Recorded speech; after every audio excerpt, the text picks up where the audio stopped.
नमस्कार दोस्तों, आज मैं आपके सामने एक सैड सॉन्ग लाया हूँ जो कि बहुत ही प्यारा है। मेरे अंदाज से यदि अच्छा लगे तो प्लीज़ लाइक ज़रूर करिएगा। तुहरे की चाहिला हम हो, तुहरे की चाहिला हम,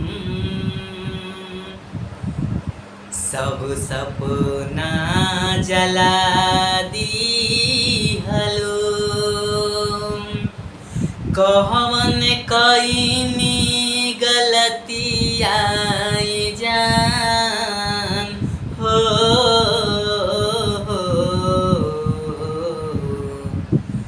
काहे हमके भुला दिहलो, काहे हमके भुला दिहलो। नैया की छाँव में सूरत सजैलो, जान जान कही के दिल में बसैलो हो।